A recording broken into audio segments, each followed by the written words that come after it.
Dr. Mark Trozzie practiced emergency medicine in Canada for 27 years. He taught critical resuscitation and advanced trauma care for over a decade and held teaching positions at 3 Canadian medical schools. He was selected by the American College of Surgeons as an advanced trauma life support instructor. Dr. Trozzie was on call in multiple emergency units throughout 2020, including one ER designated specifically for COVID-19. He observed severe discrepancies between COVID-19 and the promotion of the non-voluntary experimental injections presented to the public as safe and effective vaccines, though very dangerous.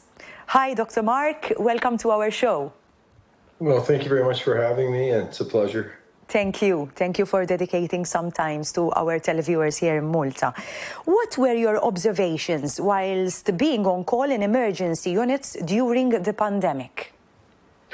Well, the first observation was that the hospital was completely empty. Multiple hospitals were completely empty. I had never seen that. I'd been working 27 years. So the hospitals were completely empty. There were people standing across the street holding signs, "We love you, doctors, nurses, thank you for everything you're doing." The television was telling people that the hospitals were full of people extremely sick with COVID. So that was the first observation, is that the public was being blatantly lied to. And I made phone calls to hospitals across the country and into the United States, and I got the same story. I know there were exceptions. I know there were some places, but the first observation was the public was being lied to. So it was scaremongering, basically. Yes, it was. And then in the context of that, of course, I was in an empty hospital, taking it at good faith that we were expecting a deadly coronavirus. So I studied coronavirus science intensely when I had all those hours. And so, for instance, it wasn't very hard to discover that we had multiple ways to treat a coronavirus, that there was really solid research to support zinc and hydroxychloroquine, that there was solid research to support ivermectin. So even early on, you could see, well, if we ever see anyone with this deadly coronavirus, we have a way to treat it. And yet I could see fairly quickly that was being suppressed. And as well, I would study and look at the PCR, they call it a test, the PCR technology that was being abused as a test.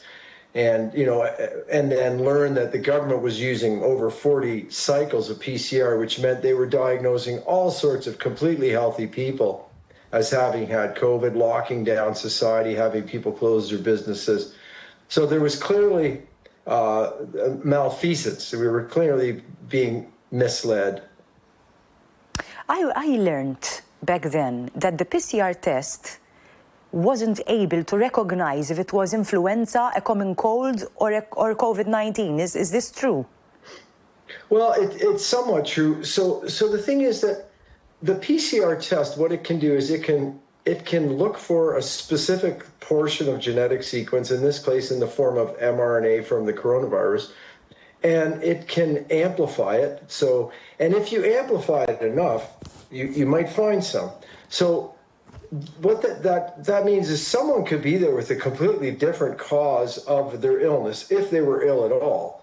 But you could find a scrap of genetic material from a coronavirus in their nose and amplify it enough and say, oh, okay, you have COVID. Well, the reality is they might have encountered the coronavirus months earlier, maybe even a year earlier, as we're now learning, or it may have even been a prior coronavirus with a significantly similar genetic sequence.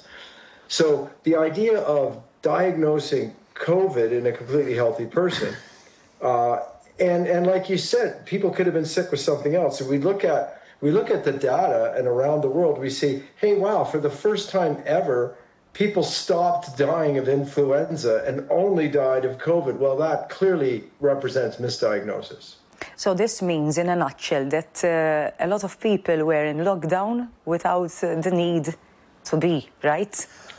Well, that, and even worse, because when we lock down the schools and when we lock down young, healthy people, they're the key to herd immunity. So if children had just been let free, children have almost no ACE2 receptors in their upper airway, so they can barely get sick at all with COVID. But what they can do is they can encounter it, develop immunity to it without getting sick. And that's what creates herd immunity. And then the virus can no longer spread when enough people are immune. So by locking down society, they actually gave the virus a much better chance to infect the population. And it made people who were vulnerable, that should have maybe been isolated voluntarily, it made them vulnerable because herd immunity wasn't happening as it would have happened naturally. Dr. Trozzie, I have also learned that you were one of those Canadian doctors that got your license suspended. Why was that? Well, because I spoke the truth, because I maintained the Hippocratic Oath. So we're in a very unusual situation where, and this is similar other places, although Canada is particularly bad, where the medical regulators who are supposed to ensure that medical ethics are followed, who are supposed to ensure that doctors are following good science, they are now the enforcers of this, WHO manipulated agenda. So they warned doctors in Canada. They said, don't provide anyone with an exemption for this supposed vaccine. Don't provide, they called it unproven treatments like hydroxychloroquine or ivermectin. Don't say anything. They literally don't say anything that contradicts public health. So doctors basically were told, if you're going to keep your license in your province, you're going to say this is safe and effective. Well, there's no way I was going to do that. And I'm not the only one. Like so many doctors and nurses have lost their licenses, and we are the cream of the crop who will, be the leaders after we pull out of this thing. In fact, that is why they try to take control of the media. Yesterday I had a professor here as well speaking about the manipulation of the media and also censorship. We had Marcus de Bruin, a doctor, an Irish doctor, on. Mark. You may or may not be aware of him, but he's actually facing charges from his medical council for failing to follow the narrative. Not malpractice, not being incompetent, but not following the narrative, exactly as you just articulated. So it's quite shocking. In his case, they deferred the most recent hearing, which was due on the 10th of June, and had made an offer, a settlement offer to him to give him his license back if he would promise not to say anything. But yeah, I mean, it's happened in many, many countries that we're aware of. It's a very tragic set of circumstances. Can you perhaps give us some hope, though, Doctor? Oh, well, there's lots of hope. I mean, Good. the truth is setting us free. And unfortunately, people like myself, I tried to stop these injections at all costs before anyone got them, because a genetic experiment to cause people to produce foreign protein is not a vaccine. There's a big difference between 40 trillion copies of foreign genetic code and a couple hundred pieces of attenuated virus. So unfortunately, a lot of people have been injected with this stuff. I mean, approximately 80% of Canadians, and a lot of people have died, and a lot of people have cancer. And most people at this point are looking around and realizing they were lied to. I mean, they can see that who's getting sick with COVID still? Well, it's the people who keep taking those shots. And the healthiest people in general, the people who didn't take those shots. So that's a pretty big eye-opener. And then I think what's happening for us in the United States, like our government, we're at a point now, we just had an election thrown by an unelected prime minister. So, and it was so riddled with fraud that we don't really have democracy in Canada right now. However, what's happening south of the border with RFK Jr. taking the helm of Human Health Services is a big game changer. I mean, my colleagues in the U.S. are in the Senate testifying. In Canada, the doctors, we're still fighting this on the ground.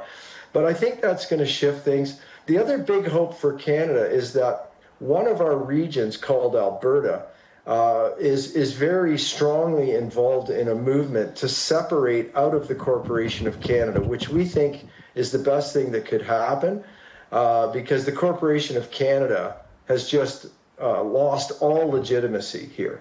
And so that's a part of our big hope. I'm actually going to be heading to Alberta to get directly involved in that process in the next few weeks.